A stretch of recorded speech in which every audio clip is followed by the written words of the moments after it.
Well, welcome to the show. This is our view from the bench.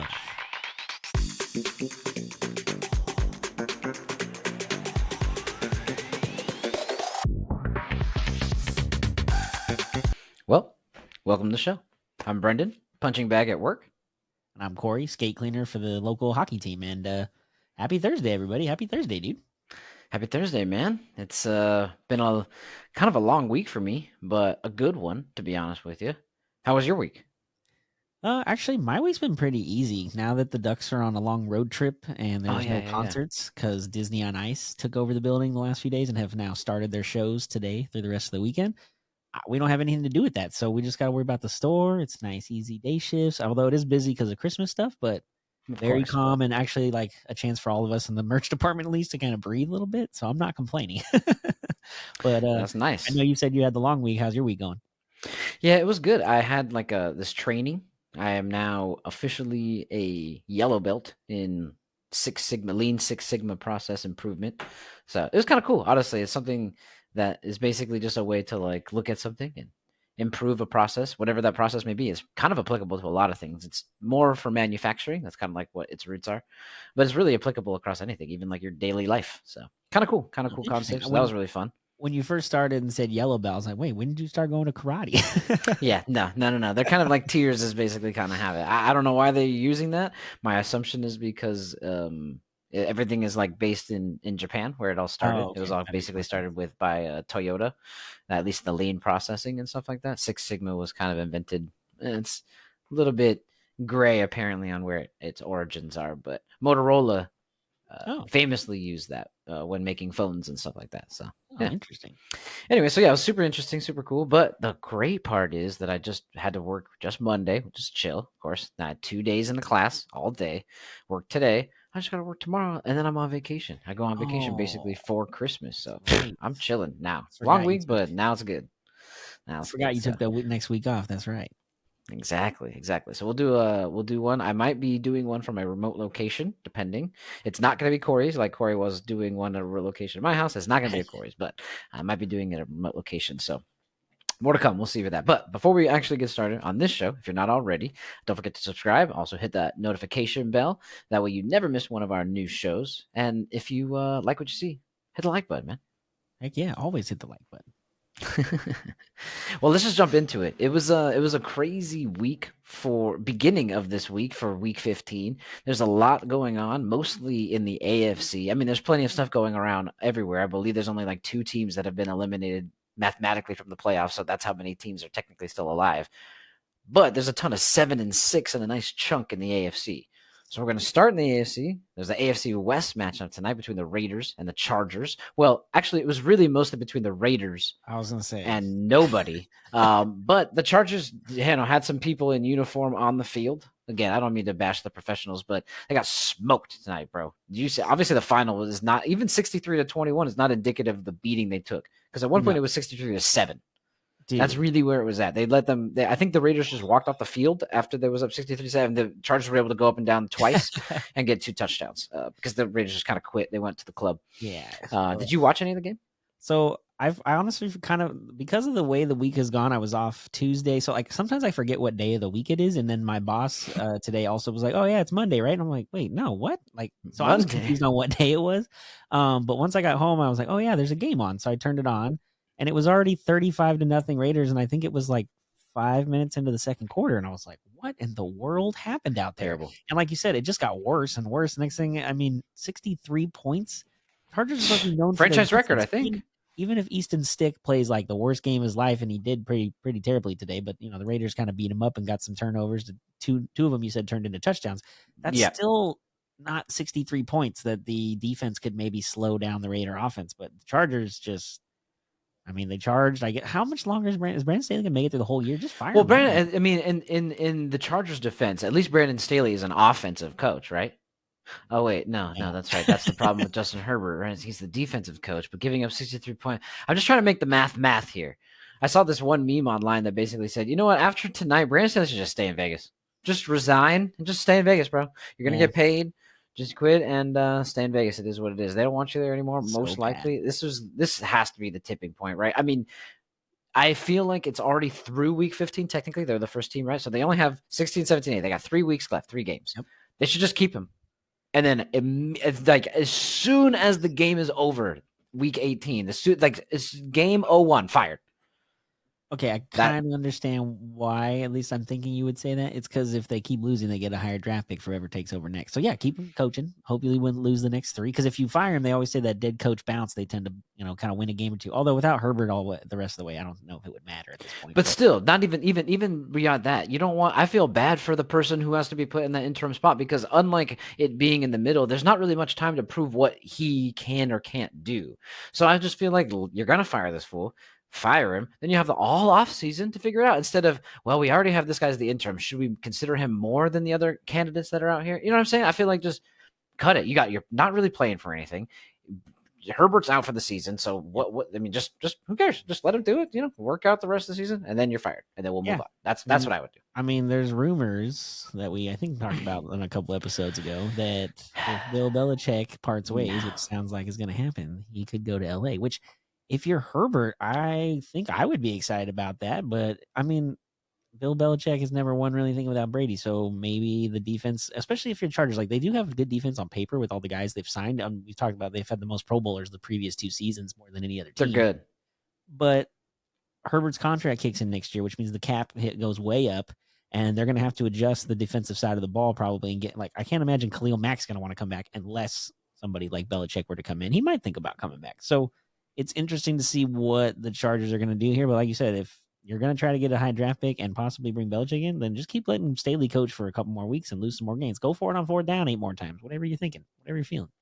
I think he would be okay in LA. I think Herbert. I'm not even putting him anywhere near a category of Tom Brady, obviously, but I think he's a good quarterback, right? So, but his formula, to your point, seems to be he needs Tom Brady, but he also needs Josh McDaniels.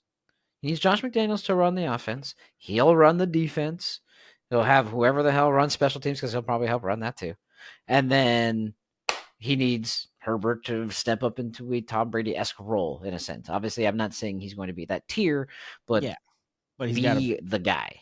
Yeah, but I think also too, isn't Keenan Allen a free agent? So they're going to lose one of their possible weapons, and Eckler definitely is going to be free agent because he wanted to get traded last year. So maybe that offense doesn't even look the same. And Herbert, having had his extension kick in, they're not going to have enough money to even bring weapons in for him. So maybe that kind of ruins the whole option of bringing in McDaniels on the offensive side.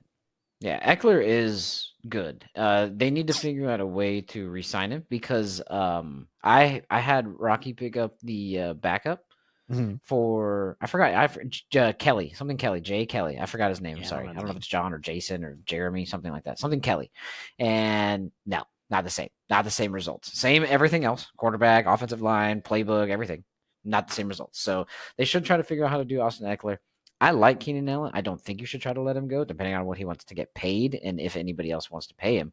But I don't know. I think Bill needs to just walk off into the sunset. Because what if he comes over here and doesn't win again? Then it's really good. Because Justin Herbert's good. Because what you can make the excuse for now is, well, I mean, he's had Cam at the end of his career. Mac Jones, we all knew Mac Jones wasn't going to be good, but that's what fell to him at 14. Like all that stuff.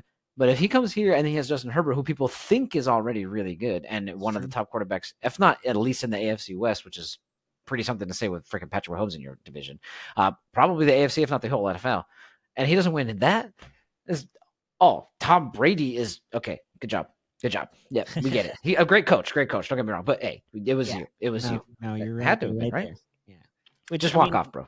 It makes sense. It makes sense. And, when we're speaking about quarterbacks and how important they are, let's look at this next game we got to talk about. The Vikings going to Cincinnati. We're talking about third-string quarterback now. Mullins, right, taking over for Minnesota, and Browning, who's had the greatest 2-game stretch as a backup right now, taking over for Burrow. But they're both 7-6 and battling for playoff position. So this is like a huge game. Yes, it's in Cincinnati. I wonder if Joe Burrow is going to give his family the suite again, because that'd be pretty cool. So that way they don't have to sit out in the cold. This is okay. So I have 2 questions. Actually, only one question. I don't know why I said 2. I do have 2. Do I play Justin Jefferson? And do I play? I already forgot his name. Bengals quarterback. Those are the 2.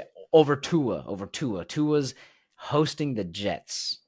Ooh, that's not going to be And good. last time he played in New York, he scored 8 points.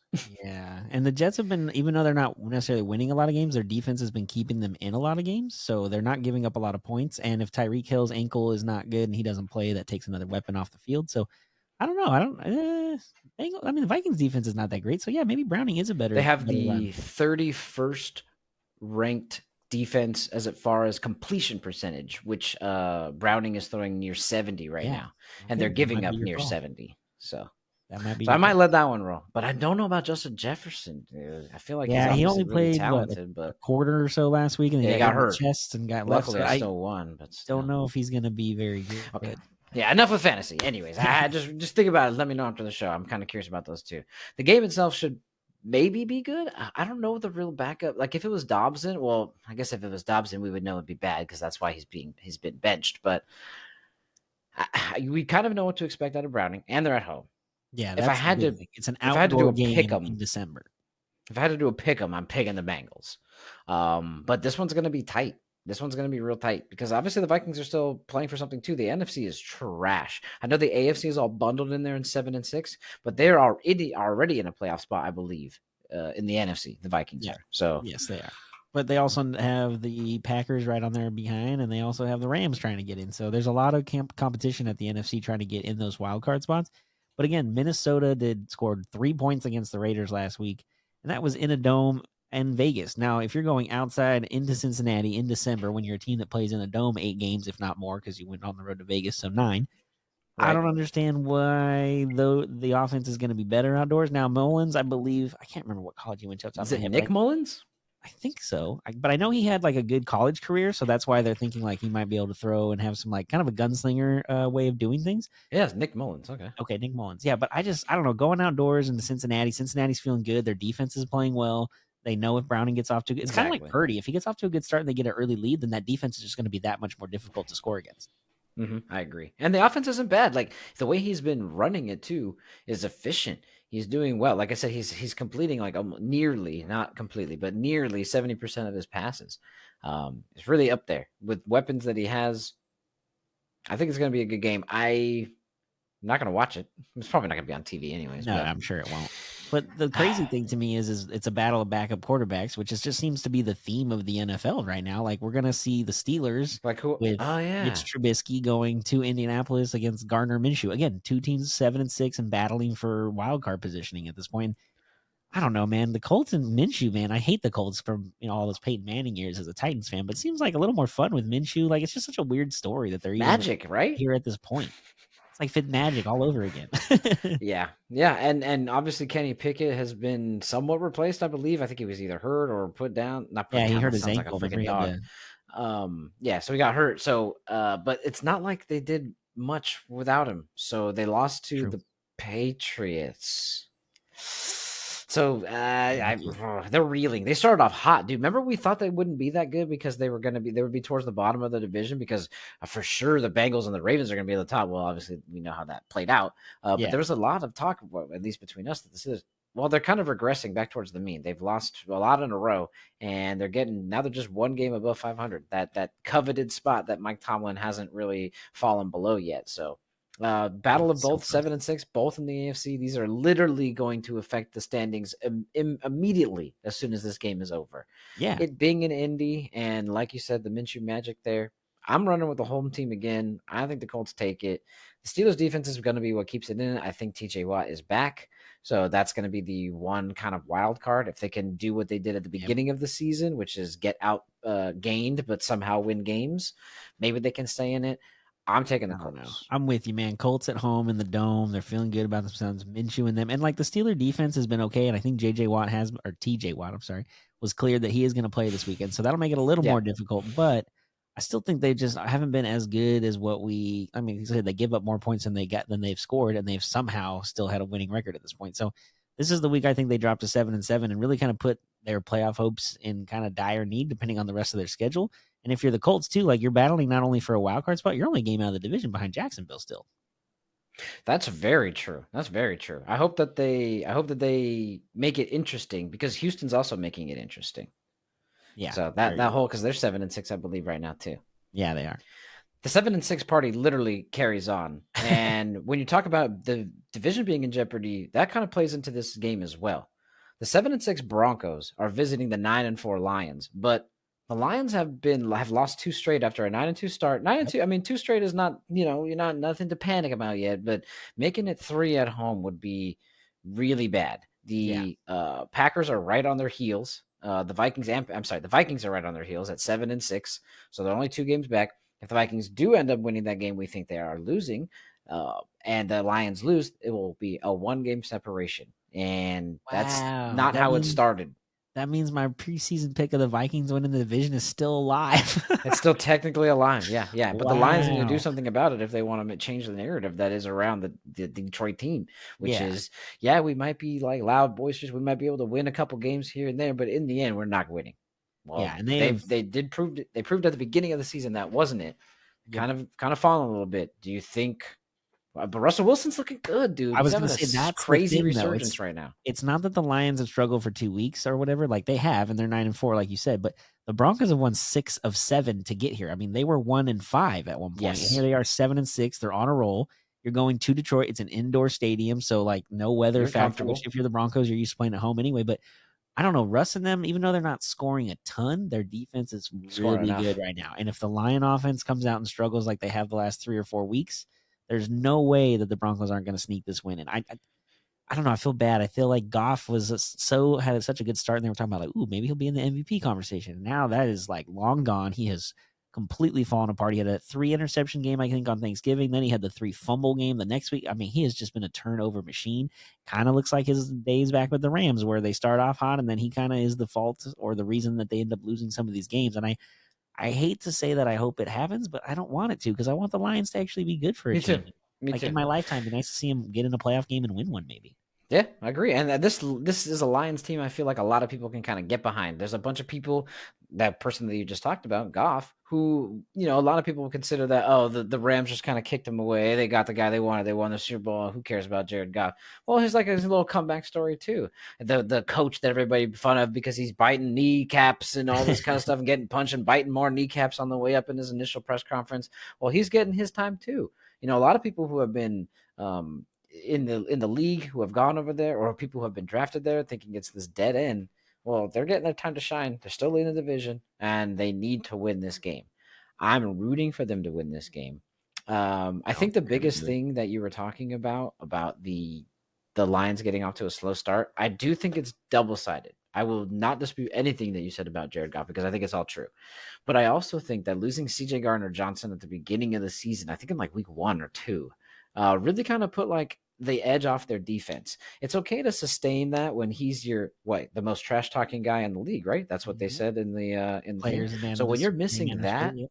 like imagine us missing Vando for the whole season, or not that he's the trash talker, but he's the guy, he's the enforcer, the defense guy, the energy guy. Mhm. We were missing him for a couple games and we were screwed.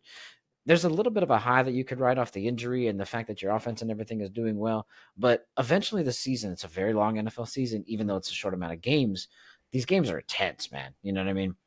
Yeah, well, Everyone is so it's a meaningful. gladiator So sport we've talked about before. Those guys are crazy. exactly, exactly. So when you lose a guy like that, who's like really the heart and soul and a very skilled person on your defense, not only is he like, yeah, we're awesome, but he's really good at the game as well. Eventually, they're starting. Granted, it's okay to maybe get a turnover on downs or have to punt it, but when every single possession go the other way, they're allowing a touchdown too. Yeah, you're starting 21-0, but not all of them were pick sixes, right? Maybe Yeah. one, to your point, because he's not perfect. But the defense needs to really step it up too, man. They need to not let Jared Goff start in a hole. Granted, Jared Goff needs to take care of the ball, and the offense needs to make sure they're doing their job, 100%. But it's a full, complete game. So Yeah. while you call out the offense, I'm gonna call out the defense. All right. Well, that's the way to do it, man. I mean, like, I just don't know. I like I said, I want the Lions to win, but I just have this gut feeling that the Bronco defense is going to be ready to roll, and they're going to come out. And if they get an early turnover on Goff, it's going to get in his head, and he's going to end up struggling the rest of the game. So I think the Broncos go in there and steal it. I hope the opposite. So I'm gonna roll with the Lions. I'm gonna say they sneak one out. Goff turns it around this week and leads a game-winning field goal drive. Oh, so you have it as a close game though. Close game. Yeah. Yeah. Broncos are good. Broncos are good. I think they're Yeah. legit. I thought they were somewhat legit going into the season, and it was a dumpster fire. Yeah, I So think we I, all did for a while yeah, there. Well, yeah. the other So one that's like interesting to me this weekend is because it's a big, I don't know, it's a big test for them going on the road because they're much better at home than they have been on the road so far. Cowboys are going to Buffalo, and again another 7-16. Buffalo battling for their lives, the and with AFC. Miami Yep. losing on Monday to the Titans, which I'm already so mad about. But anyways, if the Dolphins are right, I mean they're right there for the picking to get this division. If Buffalo can somehow get this game in Buffalo against the Cowboys, and the Cowboys have been great, but I haven't heard what the weather's going to be up there in Buffalo on an outdoor game in December. I can't imagine it's going to be one very warm and hopefully some snow, which makes it a little more difficult and a lot more fun to watch. I love when there's so much snow you can't see all the field and they have to like blow away the snow to get just to see the yard markers at the 5 yard line or 10 yard line. But I don't Not know that what cold does the yet. weather say. I know you just looked it up. What's it say? Yep. Weather says 48 degrees and raining. Ooh, 45% chance of rain. 16-mile-an-hour winds. okay, so it's going to be nasty. And if the But what's Cowboys crazy, can't run, it could be trouble.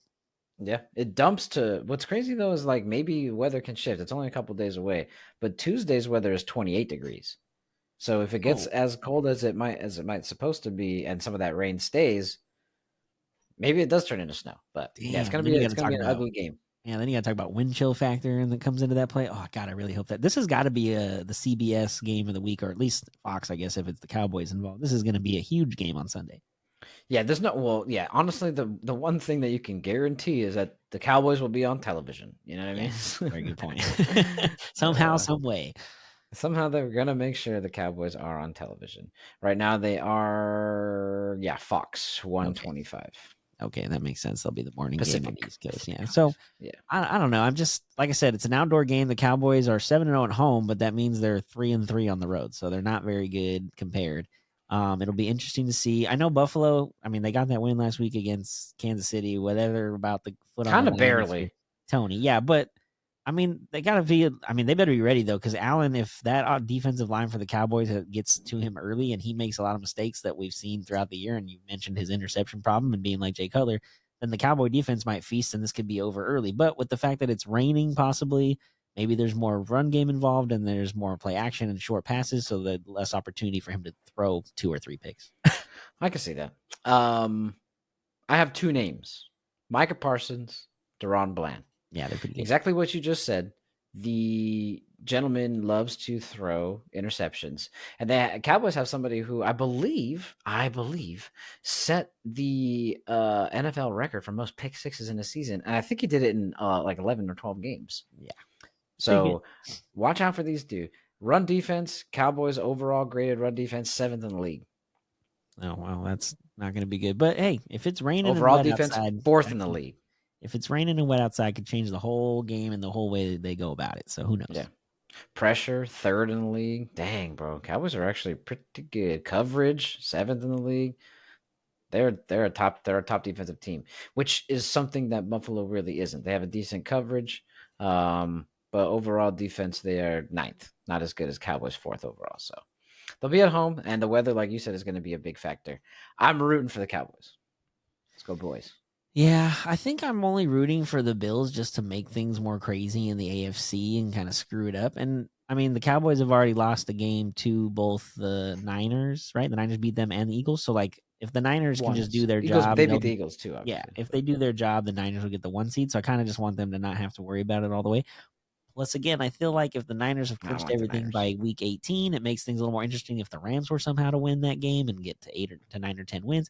Oh, there's just a lot of different things that could come out of this. So the more madness at this point, I'm a Titans fan. We make the playoffs, so I'm just rooting for madness.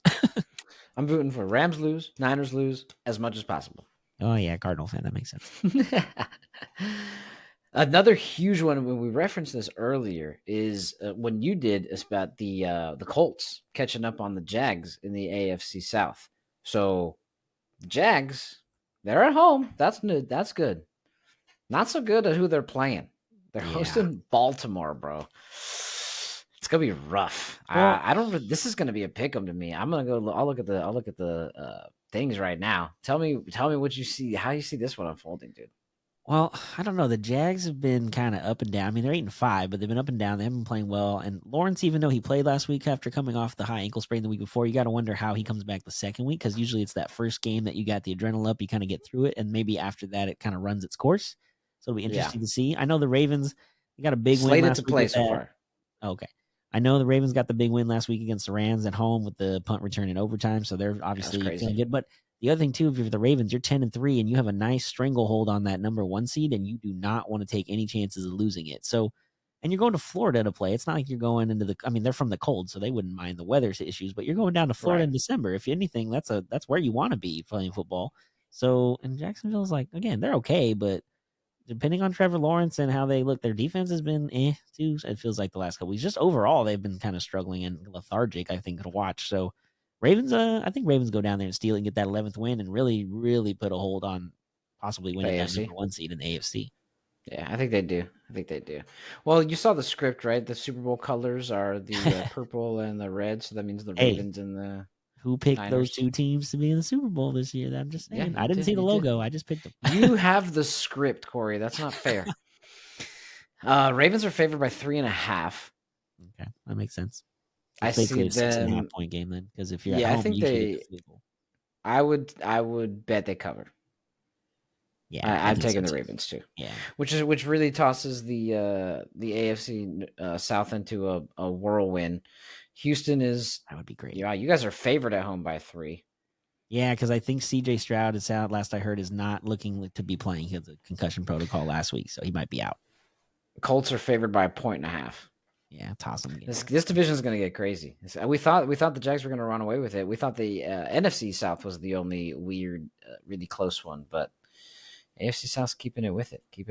Yeah, Ravens win. Yeah, I think so. I think they're going to take care of business.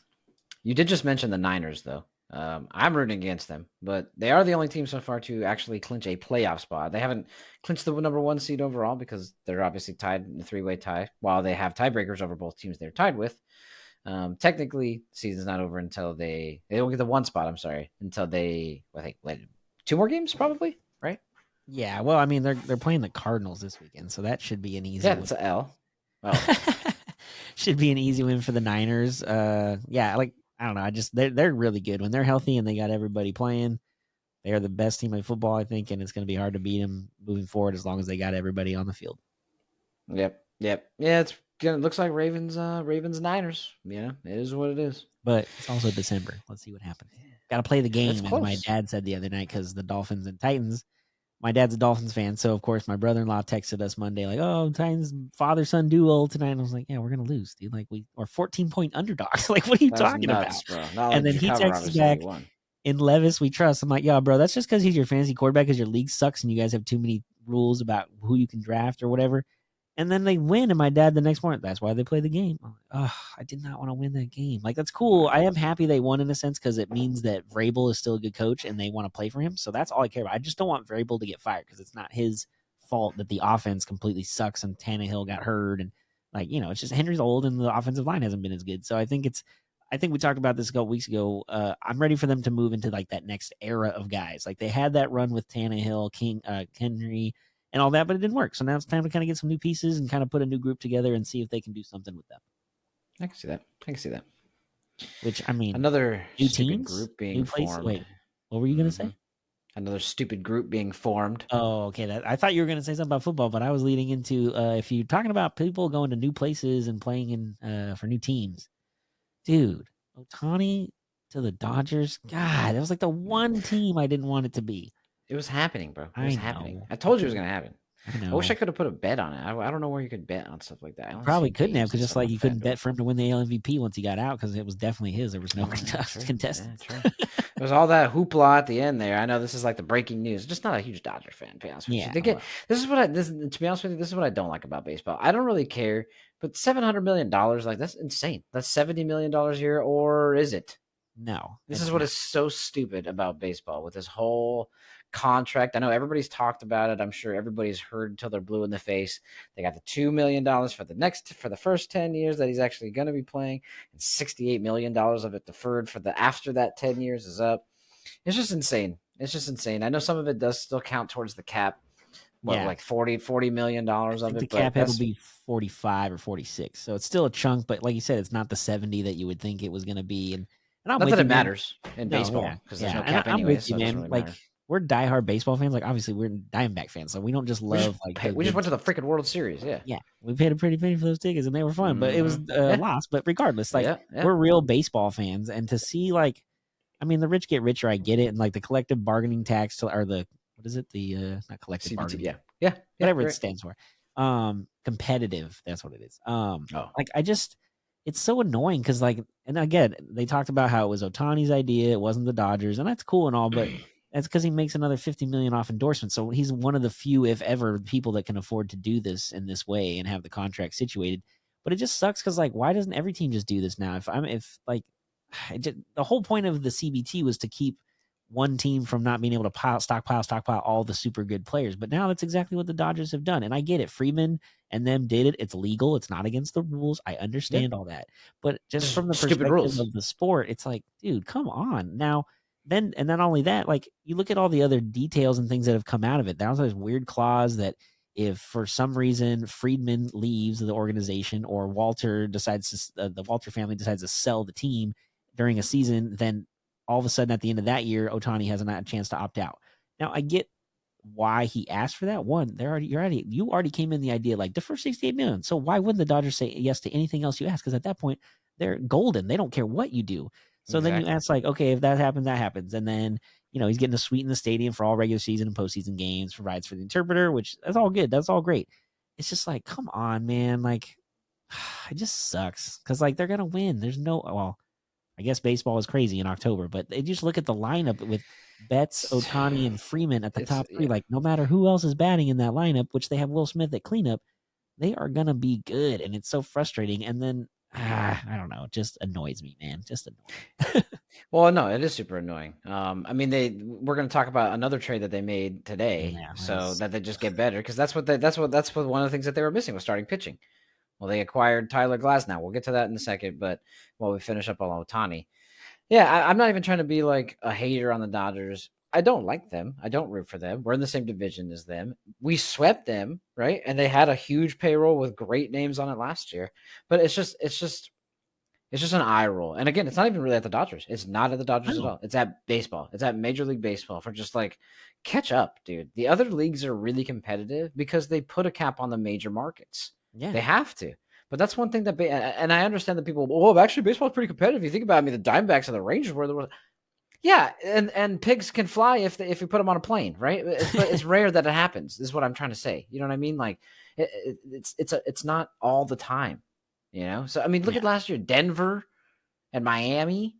That's not a big market. Miami kinda, but the Heat yeah, aren't good. I'm talking about basketball, right? So yeah, like it's just there's parity. There's parity. And there's tons of parity in the NFL. Granted, there's some organizations that do it better than the others. Niners, Steelers. But look at Steelers.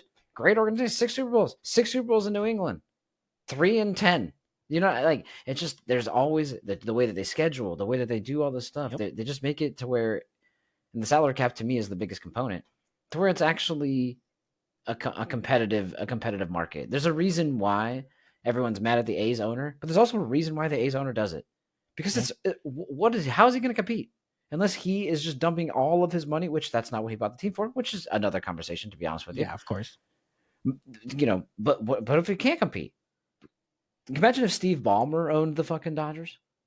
Oh, Dude, like the dude's he's the richest guy in basketball, but he can't do too much because it's restricted. It makes it to where other teams have chances, and it just makes it to where it's more fun. That's all I'm saying.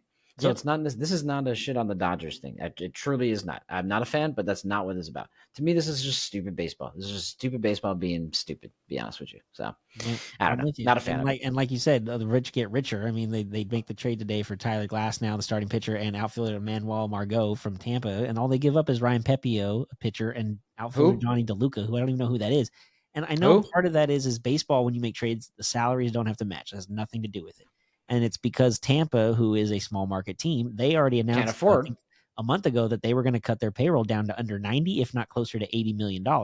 And Glass now is due for an extension if he wants it going into the following year. And while That's part Margot of the is kind of trade. okay, I would assume if you're the Dodgers, you probably wanted Randy Rosarena instead, but I'm so glad they didn't get him. Although Margot is a solid utility outfielder, plays pretty good defense. He was in San Diego first a couple years ago. So very good player, but Glass now is the ultimate ace. And I think obviously that's part of it is you didn't get Otani to pitch this year. You don't have him, Pitch. so you only get the bat. So you got to replace the pitching, and all you have is Kershaw, who had surgery, might be back in August, September if you're lucky, and he's Trash. older, so that doesn't know. And then you have Walker Buehler coming off Tommy John, and then I can't remember the redhead guy. What is that guy's name right now? The long poofy hair. Can't think of his name, but I know he's who you're coming talking off about. of I an can't think injury of as his well. name. Like their rotation is very young with Sheehan and Bobby Miller, who's very good. But now you have a legitimate ace. Now the only thing is Glass. Now, if you look at his history, I think in 7 or 8 years in Tampa, he's only thrown over 100 innings or 120 innings, I think, 2 times. So he is injury prone. And there's also talk of once he gets here into LA for the trade, that there's already an extension kind of in the works and talks. So No, that was part of the trade. oh, okay. See, there you go. Yes, it's not. It's basically guaranteed. Is I guess what I read. Yeah. All right. Well, see, there you go. And it doesn't The sound only like way he's that done he either. would agree, I don't know if he had a no trade clause or if whatever, but the only way No. he would agree or somebody would agree to the trade is if an extension was added for Tyler on Ennis. the table. Okay, that Yeah, makes yeah. sense. Yeah, there's no way at a no trade clause Tampa wouldn't give anybody one of those. That's crazy. But also too, like the fact that Ohtani took all that tax break or that break, they're able to get Glass now and fit him under the CBT. They're still after Yamamoto, the pitcher from Japan. I mean, there's still rumors they're even trying to trade for Dylan Cease from Chicago for the White Sox, which he's under control for the next 2 years arbitration. So it's a really cheap contract. Now he didn't have the greatest year last year, but 2 years ago he was a AL Cy Young candidate in Chicago for the White Sox, and they were not good. So they, it's one of those, the Dodgers see something like, oh, we can probably fix that issue that he had last year, which unfortunately they seem to do really well all the time. It's annoying. Well, they did really good. Was it Lance Lynn, right? Yep. Oh, yeah, that worked out for us at least. Can't fix everything, I guess. Yep. There's other happenings in Major League Baseball. We won't get too much into the Ohtani stuff. Every single buddy and their mother covers it, so there's plenty of information about the Ohtani. But just that we wanted to give you our reaction. Former Dodger Cody Bellinger, Yeah. kind of doing pretty well, I guess, right? Yeah. Outside of LA, linked to the Cubs and the Blue Jays. Yeah. He was in Chicago, right? Yeah, he was in Chicago last year. He had a really good year, bounce back. They even talked about trading him at the deadline possibly, and even if they did, there was rumors he might still come back and sign with them anyway because he liked his time there so much. It's just a matter, I think, of whoever gives the most money, because if you're Bellinger, you've already won a ring, you have an MVP. Like, now you feel like at least you're back into being your old MVP caliber self, at least. So, but I don't know. The Get Cubs, paid. I feel like, are a couple years away. They're still very young. Maybe the Blue Jays are closer. But That'd be cool to add him to that team. Right? I think they'd be pretty good. I agree. The Yankees are stockpiling, so yes, but it wouldn't solve their pitching issues. That's the biggest problem for Toronto. No. They don't have the pitching. So bringing in him and more offense is great, but it doesn't solve your real issue or problem. Well, they're just going to out-hit everybody. They're going to just win games 14-10. Yeah, but you usually don't win a World Series that way. That's the problem. And that's the ultimate goal, right? True. They got to make it out of the first round first before they get to the World Series, I guess, right? Well, yeah, that's one step at a time, as they say. But I mean, and we talked about, pitching and everybody needing pitching. Yamamoto, this from Japan, has already met with the Didn't he Yankees. all but guarantee to go there, right? To the Yankees? That's what I keep hearing, but he did meet with the Dodgers Still the not other signing, day. huh? And part of the group that met with him while he was there was, of course, Mookie Betts, Freddie Freeman, Ohtani, Will Smith. So, like, the 4 guys, and I mean, Will Smith is the catcher. So if you're a pitcher, you want to get to know your catcher right away. So it's already up to think. Now, they did talk about, I think it was Ken Rosenthal earlier in the season talked about how there's belief around the league usually that some Japanese players are uncomfortable being on major league team or being major league teammates with other Japanese players. It's because of the importance of seniority, I guess, in Japan's hierarchical like culture and the way they go about things. But then another guy, Will Simon from The Athletic in October, said that that's not the issue with Yamamoto. I think participating in the 23 World Baseball Classic, which Japan won, and he helped do that as well, kind of gave that away. Like, I think, honestly, there's a couple guys that were on that Japan team that are now free agents and coming here, and I think maybe that was kind of like the tryout last year. Like, if you can go against major league talent, and whether they're countries or major league teams, and you can do as well as you do, I mean, he's 25. Not complain. Nothing crazy. It's not like most players when they come from Japan are usually like closer to 30, like Matsui and those guys.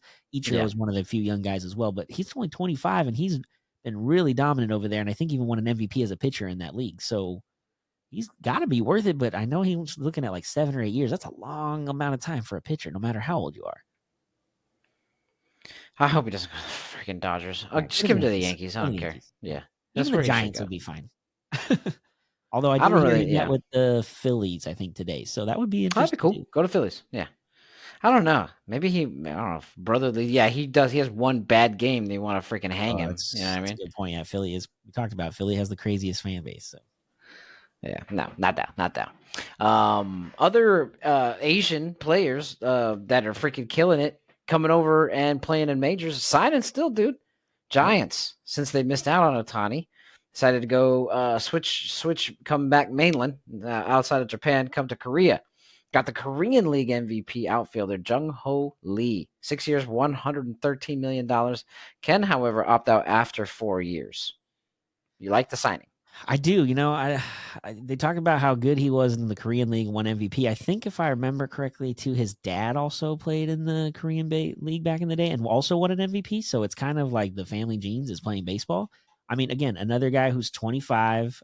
He's played the KBO the last 7 years. I mean, his career he owns a 340 batting average, which that's pretty good. Now he doesn't hit a lot of power, 65 home runs, 69 stolen bases, not too bad, but more walks No. than strikeouts. I did read something about maybe he might be compared to Luis Ariza, who just had the batting title for the Marlins, where he just hits a lot of Oh, singles and high doubles. percentage. Yeah, and gets on base and kind of creates traffic. So if you're the Giants, Perfect leadoff. yeah, exactly. That's exactly what they need. He's also the first player they said to skip the minor leagues in Korea and just go from high school to the KBO. Oh, So again, damn. really talented player and at a young age, getting 6 years and even an opt out after 4, that puts him at 29 and not even 30 yet, and maybe an opportunity to get some more money if he really comes over here and plays well. And I know there's always talk of like sometimes it takes players from other countries, especially Japan and Korea, to kind of adapt and get into the MLB game. But again, I think playing in that World Baseball Classic last year and the way players have been playing way better and like killing it over in those other leagues, their transition has been a lot easier. I mean, even Suzuki for the Cubs last year, he was pretty good at kind of his first year. The pitcher that the Mets I can't remember the pitcher of the Mets with the ghost ball now off the top of my head. But same thing, first year, even though the Mets weren't good, he had a pretty solid year. So I don't think the transition takes as long as it used to because the players have only gotten better. And unfortunately, I think the Giants are going to be very happy with this, even if that affects the Diamondbacks winning a division or anything. But hopefully, it What are you screws up talking Dodgers. about? Yeah, it's the Dodgers, bro. We don't win divisions when we have the freaking Dodgers in our division. We could just only hope to make the wild card like we did last year and try to make it out from there, which we did. Sweep. And hopefully, adding Eduardo Rodriguez will help maybe do it. And there's still talk of us signing JD Martinez or Justin Turner as a DH, first baseman, or, platoon. Oh yeah, no, I like our chances. I like our chances. Yeah. I mean, we just don't have $700 million in payroll. You know what I'm saying? no, but the owners have not only like, oh, we made a run and they're going out and they're going to try to continue to add as long as it's smart and not go over the top. And I think so far Good. with the Rodriguez signing, they've done a good job, but I'd like to see some other small moves. I think I need a couple more arms in the bullpen. I think Seawald will take care of the closing position all year, so I don't have to worry about that. But there does need to be some more relievers in there in the bullpen. But, with Rodriguez, Gallen, and Merrill Kelly and Brandon Pfaadt, that's a pretty good starting 4, I think, for most teams in MLB. So I feel good about it. And again, they're not done yet, so we'll see what happens. We shall see. We shall see. I don't know if you guys saw me. For those of you watching on YouTube, as I was doing the sweep motion, you can see that I was kind of doing like this. If you're listening on Spotify or Apple Podcasts, we appreciate you. If you want to come check us out on YouTube and see our handsome, ugly faces, come check us out. Just search RV from the bench. But what I was doing was like this little sweeping motion. Does this kind of remind you of anything that you've seen lately, bro? You know what's Does kind of like crazy? look like something? I never thought that because like when they won the World Series in 2001, the Dodgers weren't good at that time, so we didn't play them. We played like St. Louis and Atlanta and took care of business. But the fact that we not only beat them in a playoff series, but we swept them, and then we ultimately went to the World Series. Now it would have been better if we won it all, of course, but we kept Yeah. them from doing it. Like no matter Yeah. what they do with us next year, and if they win the World Series, I guess it'll be annoying. But other than that, like they can talk all they want, man. We just swept you in a playoff series, and it catapulted And us then went to to the the World World Series Series. appearance. So I'm all good right now. Exactly. Down with Tell the me what you sweep. can do next year first. The motion that I was referring to is the motion that Draymond is pulling, Oh though. my We're going to get out of baseball and head to the hard court. Draymond freaking Green. dude, talk about screwing your team, man. Let's quickly before we get into it, let's show the act, I guess you could say, and maybe some commentary from some of the players afterwards. Check this out, dude. He was pulling my hip, and I was swinging away to sell the car. Made contact with him. As you know, I'm not one to apologize for things I meant to do, but I do apologize to you, sir, because I didn't intend to hit him. I sell cars with my arms. I don't fall or to sell a call. I'm not a flopper. So I was just selling the call because he was grabbing me and pulling my hip back. So I spun away, and unfortunately, I hit him. What? What the fuck? And so, like I said, I apologize to you, Seth, because I didn't intend to hit him. Yeah. How did it look to you on the replay? I mean, as I've said before, any replay, if I go look at every replay of everything, a replay it's never going to look good, but like I said, I know my intentions. My intentions were to sell the call. And I also don't think I'm an accurate enough puncher to do a full 360 and connect with someone. So it's unfortunate. I don't even know anymore, dude. I honestly used to not defend per se, but Yeah. like not think it was a huge deal. And it's just been getting like so out of control, especially over the past like 2 seasons. Like some of the old stuff is just like him, like, being kind of crazy or trying to rile up the team. But the stomping on Domantas Sabonis, the rear naked chokes for freaking Rudy Gobert, the obvious just turnaround punch of freaking Yusuf Nurkic that we just saw. It's just getting to be like ridiculous, man. And obviously the NBA thinks so too. They suspended him indefinitely. Yeah. For those of you who don't know what that means they don't even know how long he just can't play right now. You know what I mean? So Yep. until they come down with a ruling, last time when he got the head choke, it was 5 games. This has to be at least double, right? Maybe triple, 15 games? Well, I think I heard Joe Dumars, who's one of the executives for the NBA, takes care of this stuff. I think he mentioned the fact that they put indefinite is they don't want to put a timeline on you need to go get help and have it done and figured out by this time. They just want him to get his help, Ooh. and however long it takes for you to figure out what you need to figure out and get through, that's what you're going to take. And if it takes 15 to 20 games, then it takes 15 to 20 games. And Steve Kerr after the game talked about like, yeah, he's going to have to go do what he's got to do. Like, there's nothing. I mean, he was definitely not happy at that post-game press conference. He didn't say it, but you could read Steve's face. He was just like, oh my God, again, here we are talking about Draymond. And I didn't think about it until I think I told you yesterday. Somebody brought it up on, I think, ESPN LA the other day. Every player that he's had an issue with or an altercation in a sense, everybody besides LeBron the first time is a European player. It's kind of weird. He kicked Steven Adams, or Australian, I guess, but foreign players. Non-American. Yeah. Kicked him in the nuts and Steven Adams. He stepped on Domantas Sabonis. He chuckholed Rudy Gobert, who's from France. He's now hitting Punched Nurkic, Yusuf who's Nurkic. Serbia. Like, it's just over. And okay, I'm with you. I used to not defend, but I would be more like, I mean, but the Sabonis one was It's hard. just Now this one, I get where he's coming from as far as what he's saying. Kind It's of. like, I'm trying to sell the call. Okay, I understand that. He's Well, flopping's illegal in the NBA. I don't know what you're talking Oh, about. that too. But the fact that Nurkic is grabbing his hip, you can see the replay. He's clearly grabbing him and pulling, and he's trying to make it like, yo, ref, the guy's pulling me. Like, look at this. And he's not getting the calls. So, but you don't have to turn around and open fist somebody towards that. Right? You Smack could the have crap out fallen of over or somebody. like fallen this way, or there's another way you could have gone about it and possibly drawn the foul. But yeah, it's hard to keep defending or like not think about it as like, dude, what the hell are you doing out there? So I'll play devil's advocate for this one statement because I agree with you. There is a better way to do it, and I do think he had a point.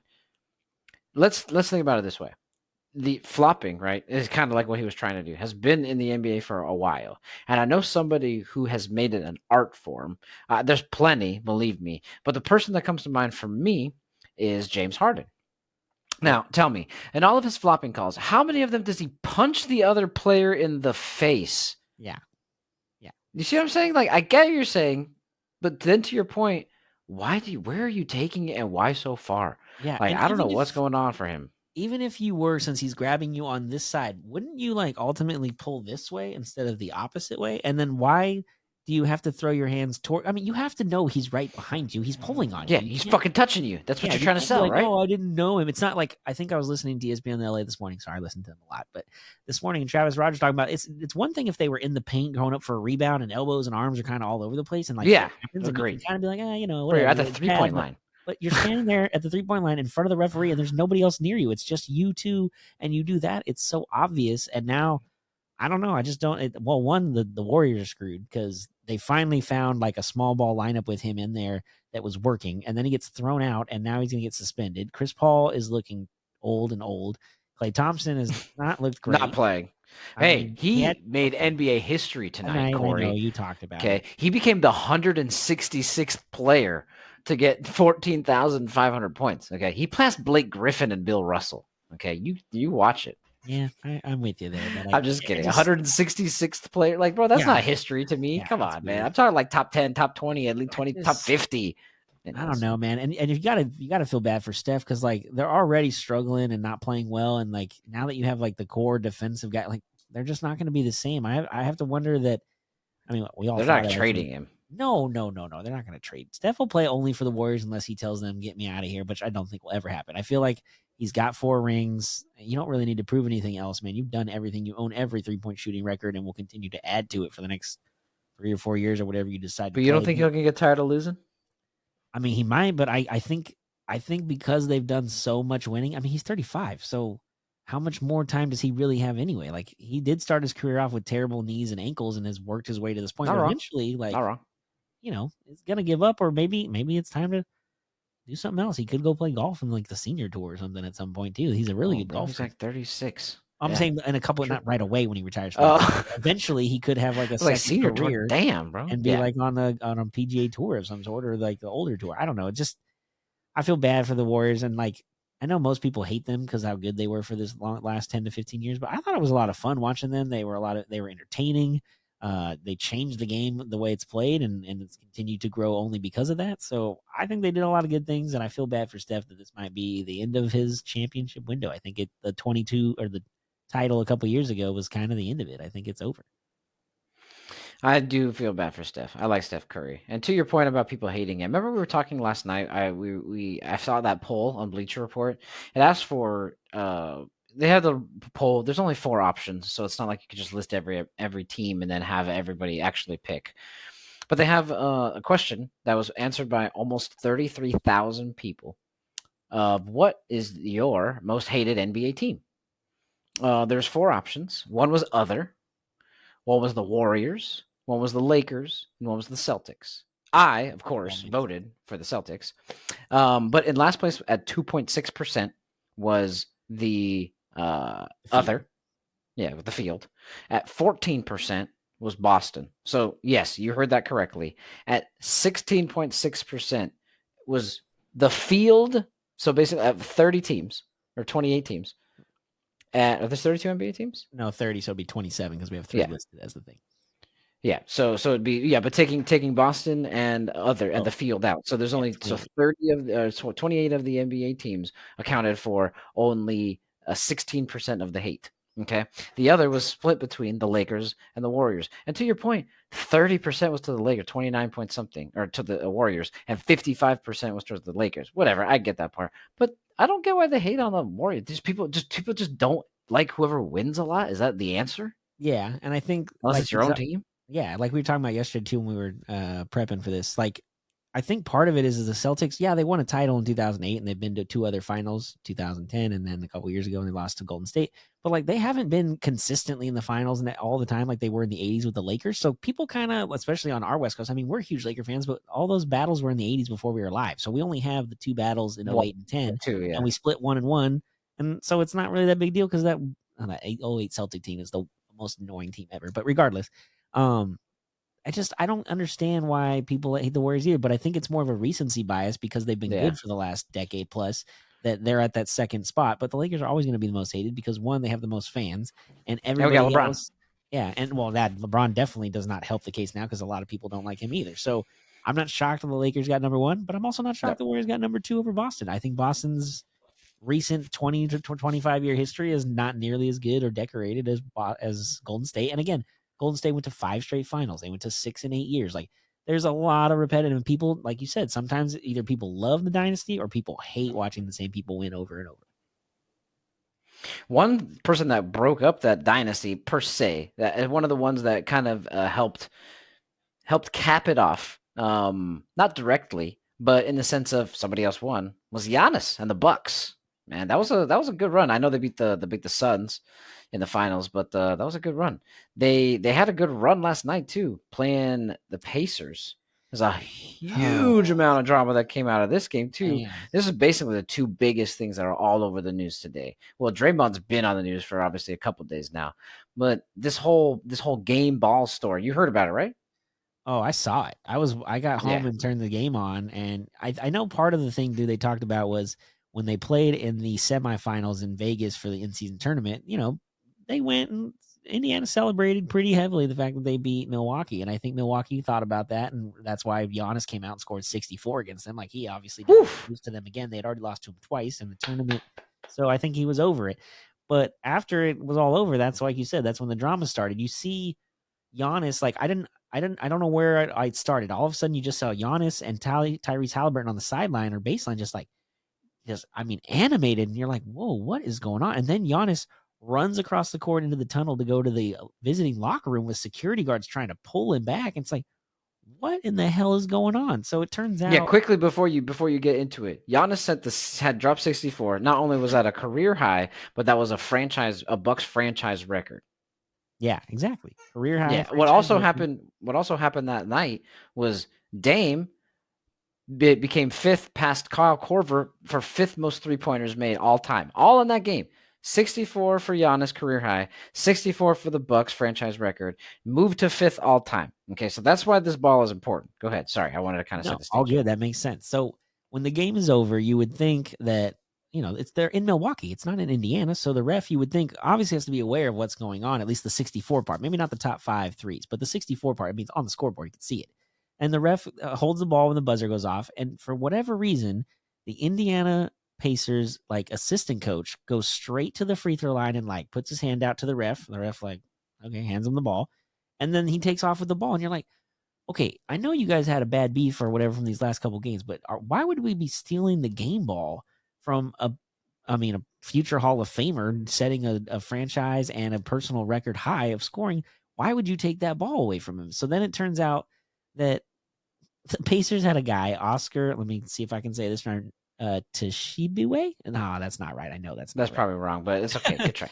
Tshiebwe scored his first NBA point. Yes, point. He made a free throw during the game. It's not like he made a dunk or a 3-pointer. He made one free throw. He missed the other one, and that is his first career point in the last couple minutes of the game. So they wanted to give him the ball to hey, this is your first point ever. That's great, dude. But one, you're not in Indiana. You're not the home team. And we just saw, again, a future Hall of Famer score 64, and you have Dame passing Korver, like you said, on the all-time 3-point list.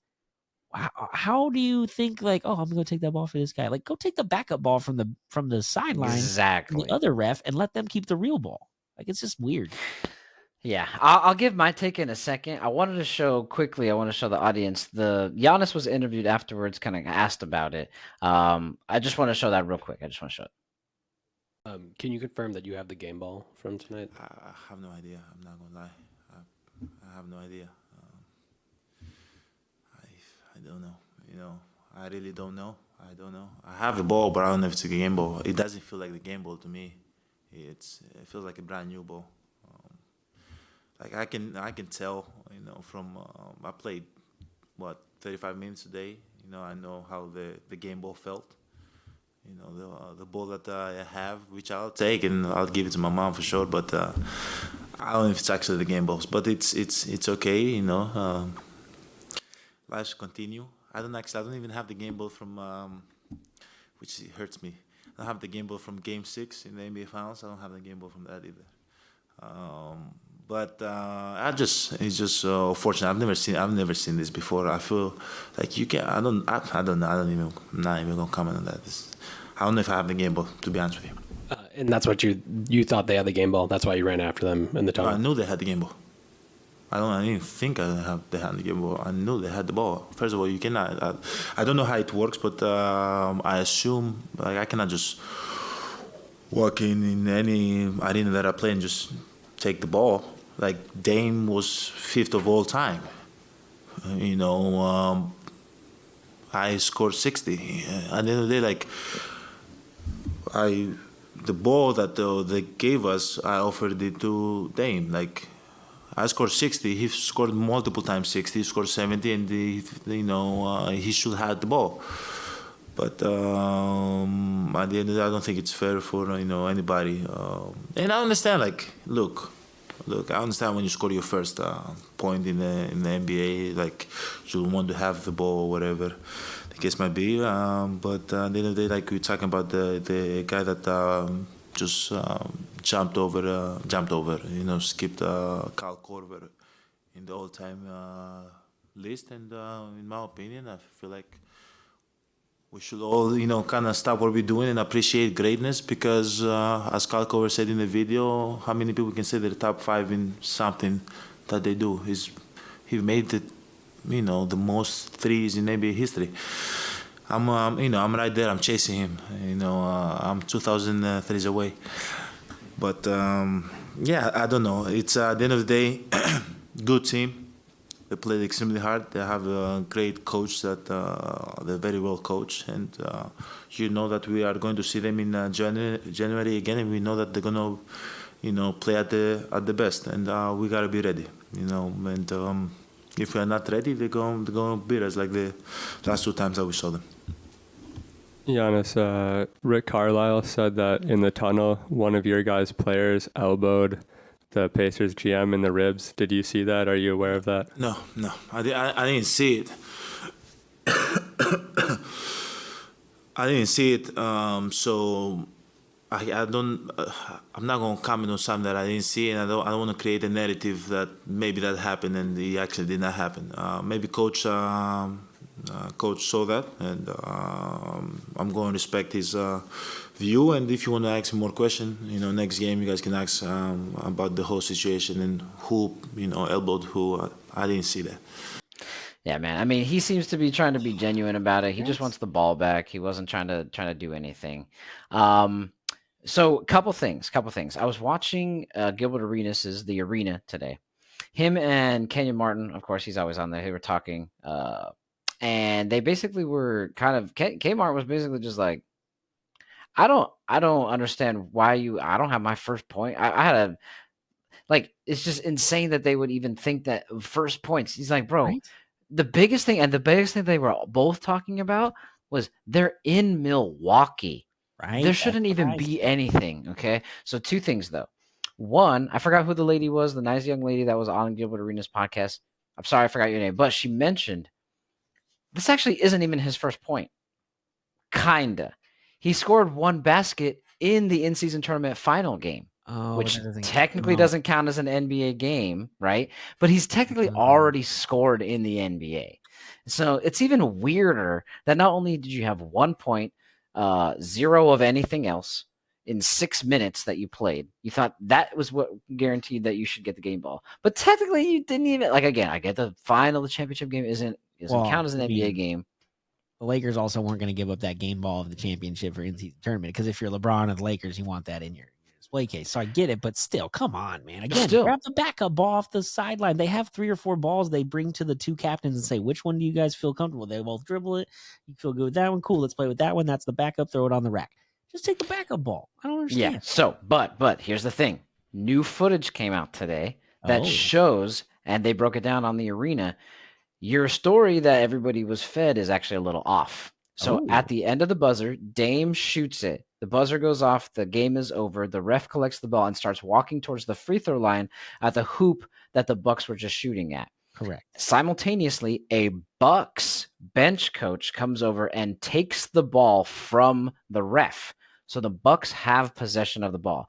As the bench coach walks towards the scorer's table, that's when the Indiana assistant comes up. I'm assuming says, hey, dude, our guy just scored his first NBA point. Do you think we can get the ball? My assumption is how this fool didn't know that what just happened on the court. I don't know, but maybe he didn't know or wasn't paying attention. That's when Indiana takes it. And that's when Giannis says, hey, that guy, my guy had the ball. Where's the ball now? So that kind of is even, I don't know who that person was. I don't remember if they called out who that gentleman was, but that actually is how it happened because they showed video on the Arena of that slow-mo. You could see him walking over, meeting him at the free throw line, the guy walking, and then Indiana taking it back. And that's when it just got kind of crazy. It was weird, bro. Yeah, and I'll have to look up the video because the video I saw, they specifically show the Indiana coach come straight from the bench to the free throw line and grab the ball from the ref. So I must have missed that, like you said, the other transition or Because the who- guy's wearing green. You can see him. We'll see if we can. I'll show you. I'll see if we can find it. Man, well, that makes a lot of Yeah, it was crazy. Kind of going back to what I was talking about of Mr. Oscar's first kind of NBA point, the in-season tournament championship game. I know we won it. We talked about it a little bit. It was fantastic. Happy we won it. That was cool. Getting money for all the guys on the team. But they want to hang a banner Well, for it, man. want to might be not the right They word. might be being forced to hang a banner for it, dude. Yeah, I think the NBA had, because initially when they played and won, Raj Markazi, I can't remember what network or what he's with now because it's not the LA Times anymore. But he talked about in his tweet that the Lakers have already announced they're not going to hang a banner if they win the in-season tournament championship, which I was like, okay, that's fine. I don't care if they hang a banner or not. It does not bother me one way or the other. But I had a feeling eventually Adam Silver and the NBA would step in like, yo, we got to hang something, because not only do we want this to be real and to be a thing moving forward, but But if fact the that Lakers do it- won it first, you need to acknowledge that this is a legit real thing. And I think obviously part of that too, LeBron was playing into that, every like that when they got that first road win against Phoenix, like, oh, how do you feel about your first road? He's like, we got our first in-season tournament win. Like, he's always trying to think more down the line, because obviously he wants to be an owner of the league too. So the more money they make off stuff, the more he has an opportunity to make money in the future. So I Yep. get it. So I'm not mad or upset that they're hanging a banner. It is kind of weird because it's like they said, it's not going to be the typical banner that they normally have with just the years that they won. It's going to be in-season tournament champions, and then it'll have all this blank space. So if they win it again in the future, you can just keep adding the year number on there. So it's fine. I don't care. It's just another banner the Clippers don't have that we have, so that's cool. But it also might have been better if they just like hung it in the like lobby when you first walk into the stadium, and like you could put the NBA Cup, the new trophy, in a display case below it, and people could like take photos and stuff in front of it, and fans or whatever. And then eventually you could move it to the practice facility and maybe hang it up there, because again, you want to acknowledge it. I just don't think it needs to be in the rafters. But Charles I Barkley get- says he's gonna make fun of us. well, he can make fun of everybody. That's still more wins than he's got. He doesn't have in-season tournament title. He's on a regular ring. He doesn't have anything. So whatever he wants to talk about, that's fine. But I don't really care about Charles. That's kind of funny, but yeah, I mean, I don't care if they hang it or not. But again, I think it's because Adam Silver in the league's like, yo, you guys have to make this legit and real, and by doing so, it makes it better and for the future. And like, there's already talk of next year they might have a sponsor. It'd be like the Nextel NBA Cup or Yahoo or YouTube or whatever they want to use. So it's only going to make the league and the team and all the players more money because they all split that stuff. So I yeah, get the it. prize I pool will just probably don't go care. up once it's sponsored too. Well, I somewhat agree with what you're saying. I don't get it. I don't want it. I get it because they're being forced to do it, but then hang it on like the other side.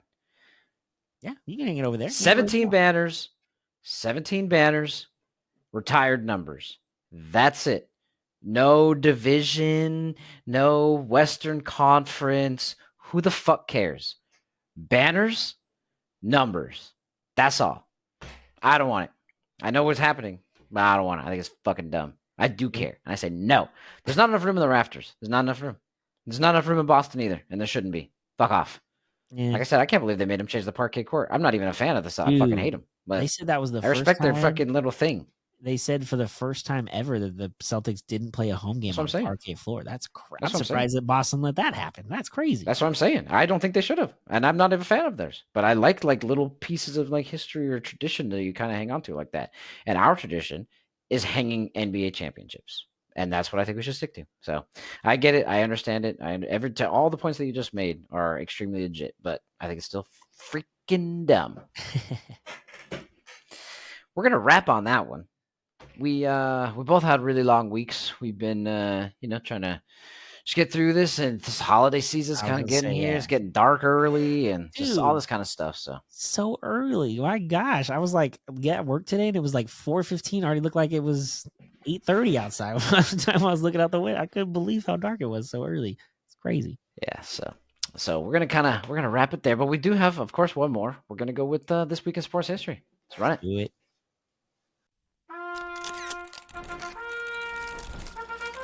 This week in sports history.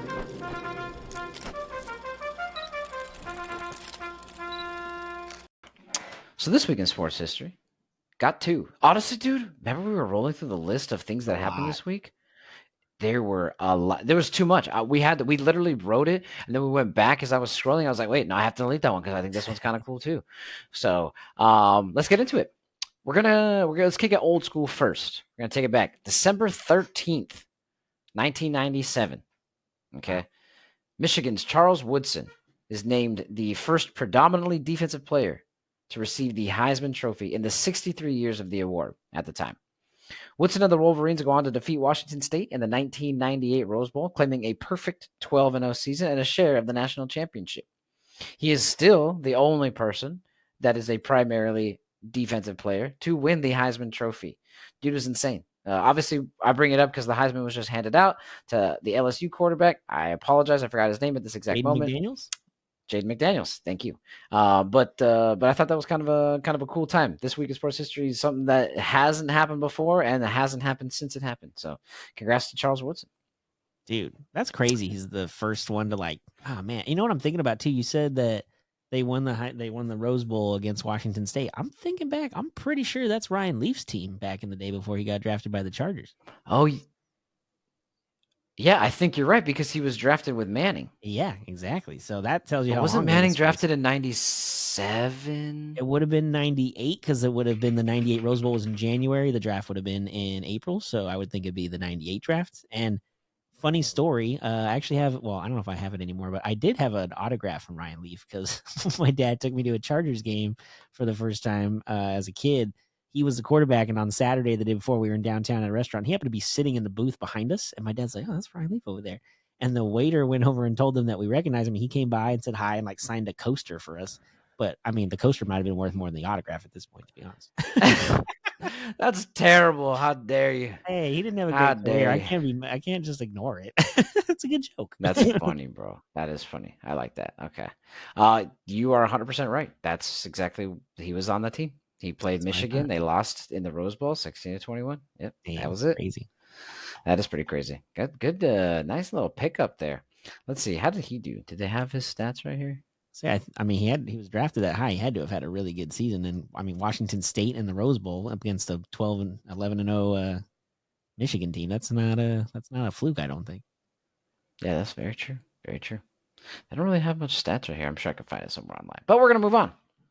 December 14th, today, the day that we're recording, just 2 years ago, December 14th, 2021, Stephen Curry makes his 2,974th three-point shot to officially pass Ray Allen as the NBA's greatest career three-point shooter. It was during a Golden State Warriors win, 105-96 over the Knicks. Not only did he break it, he literally broke it at the Mecca, bro. In MSG. Besides being at home, there is no greater place to do it. In fact, it might even be better than doing it in San Fran. You know what I mean? Because they were already or in Oakland at the time. It was in I Oakland. Was it? They were already in San Francisco. 2021? Okay. Yeah, because I think the last year they were in Oakland was the year they lost to Toronto in the finals, and that would have been 2019 because the Lakers won the next year in the bubble of 2020. So yeah, I think they were already in San Francisco at that time. So yeah, much better being in the Mecca at New York for sure. Yeah, 100%. So I thought that was pretty cool. So those are the this week in sports history. Oh man, and those are the two we picked out of the long list, like you talked about. We were going over. I'm like, man, there's a lot of good ones in this week, but we went with the two best. Yeah, those are good, man. Another good session of this week in sports history. Yeah, if you want to find more of these, either this week in sports history or obviously we've got MILF Mondays that Corey kind of does, our facts. Where do you think they can find them, man? Yeah, always you can find us on Spotify and Apple Podcasts if you just want to listen to the audio version. But like Brendan always mentions, if you want to see us and some of the stuff we make or the clips that we can show you and so you can actually see them, you can always search us on YouTube by looking up Our View from the Bench. Also, don't forget to follow us on Twitter and Instagram at Our View FTB. How's the rest of your weeks and your weekend looking, dude? Actually pretty good, man. Like I said, Ducks are on a road trip right now. Disney on Ice taking over. I do have to work Saturday and Sunday, but it's just, again, day shift stuff for the Christmas hours. We're super busy because everyone's buying stuff for Christmas. I don't know why people buy that much Duck stuff for Christmas gifts, but they do. So it keeps me working. I'm not mad. True. And then, I mean, the next thing I'm really looking forward to be honest, depending how things go, is just Christmas, man. I'm ready for the holidays, getting on a plane to Ohio. That's right, man. That's right. It's going to be fun. I know I'm you kind got of jealous, dude. No, I get it, but like we talked about a couple weeks ago, we talked about how the NBA starts at 9:30 in the morning at home. I'm going to the East Coast. I'm gonna start at noon. It's gonna be out till midnight. Like, I'm so mad. Oh, that's true. I didn't even think about that stuff. Yeah, that's true. But it's gonna be cool, man. It's gonna be experiencing something new. You're gonna be with your whole family. So that'll be pretty cool, man. That'll Yeah, be I'm pretty cool. excited. My brother-in-law and his parents and sister will be there, and we'll be at my sister and brother-in-law's house for the first time. They're hosting us in their home for Christmas. My grandma and I are going with my mom and dad, and my sister is pregnant and having the first kid in the family. So this is our first Christmas with her, and getting ready Yay. for boy or girl, whatever she has. I don't know yet. I don't know if she's going to tell us. It'll be a Congrats. surprise. So yeah, looking forward Nice. to just having some nice time. And I guess it'll be weird having Christmas not in California for the first time in my entire life. So that'll be Yeah, different. that's true. That's true. Always I been wonder if I've either. spent it anywhere else. I might have been in Arizona I one was gonna time. say you I don't know. had to have been in Arizona at There least. might. There's probably one time I was in Arizona, but that's not that far. You're going But all the way across the whole country. yeah, but you got the easy rest of the week. It sounds like from what we talked about earlier. Yeah, tomorrow got work. Should be okay, I guess. I don't know. And then, but yeah, after that, dude, I am chilling. I'm chilling basically until after Christmas. I don't work until I think the 26th. I think I go, but I'm gonna work from home on that day. I ain't going to the office. So yeah, I don't work until the 26th after tomorrow. So that'll be nice. I'm excited for the long vacation. I should be visiting Arizona. I think that's what I'm gonna go do. Kind of see my parents and stuff, my mom Nice. and my stepdad. So yeah, other than that. Just looking forward to the break, man. It's gonna be good. It's gonna be good. Yeah. Hope you guys all enjoy your Christmas or holiday breaks. Happy holidays and Merry Christmas to all. We're gonna probably have another show or so before that, but still, just always nice to see. We appreciate everybody stopping by, seeing things from our view from the bench. I'm Brendan. And I'm Corey. Like we always say, enjoy the sports until we talk again. Peace.